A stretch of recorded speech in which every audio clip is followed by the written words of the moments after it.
Curieusement, ce sujet a été absent durant toutes ces élections présidentielles. Le sujet concernant l'immigration. Quelles mesures prendre pour endiguer cette immigration, ou plutôt faire en sorte que l'immigration massive ne puisse pas augmenter ou déborder. Il faut savoir, chaque année, la France régularise 290 000 personnes, sans compter les sans-papiers. Il y en a encore plus.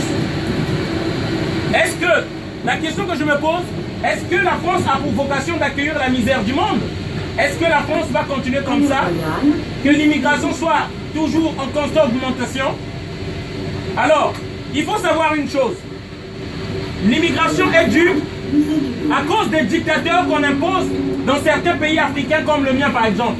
Pour la petite histoire, comme j'aime le dire, en 97, Jacques Chirac va armer un monsieur qu'on appelle Denis Sassou Nguesso du Congo-Brazzaville, un criminel, qui va tuer son peuple et qui va se maintenir au pouvoir. En 2011, en Côte d'Ivoire, Nicolas Sarkozy va faire de même. Il va imposer une personne qui n'est pas aimée par le peuple, et c'est ce qui occasionne des guerres, ce qui fait ensuite que nous autres, parce que moi j'étais au pays, j'avais une bibliothèque, j'avais 3 travailleurs, et j'ai quitté le Congo, je suis venu comme certains Ivoiriens sont venus ici. C'est ça la cause majeure qui provoque l'immigration. La déstabilisation politique ou économique d'un pays. Voilà. Alors, pourquoi moi je parle de cette question? Parce qu'on aimerait savoir quelles sont les mesures que M. Macron va prendre pour endiguer cette immigration. Est-ce qu'il continue à nous maintenir des dictateurs? Est-ce qu'il va changer de politique, stabiliser l'Afrique, afin que nous rentrons enfin chez nous? C'est ça la question qu'on aimerait bien se poser. Alors, il faut savoir une chose.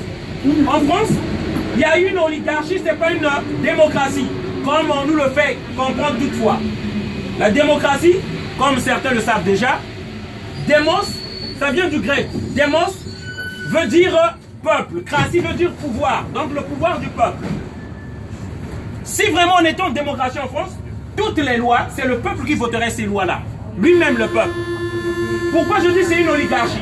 Parce que le peuple vote quelques représentants qui, eux, ensuite traitent certaines questions dans la question africaine.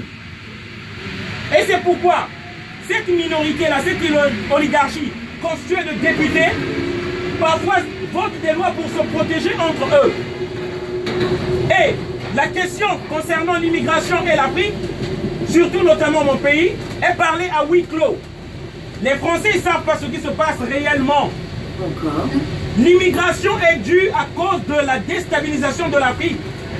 Beaucoup d'Africains voudraient bien rentrer chez eux, mais ils ne le peuvent parce qu'il y a des dictateurs chez nous. On n'est pas toujours derrière votre camembert, derrière votre système social ou de santé. Nous fouillons les bombes, les armes qu'on donne à certaines personnes pour faire des coups d'État en Afrique. Voilà le message que je tenais à faire passer aujourd'hui. Désolé de vous avoir dérangé et je vous souhaite alors une bonne journée. Merci.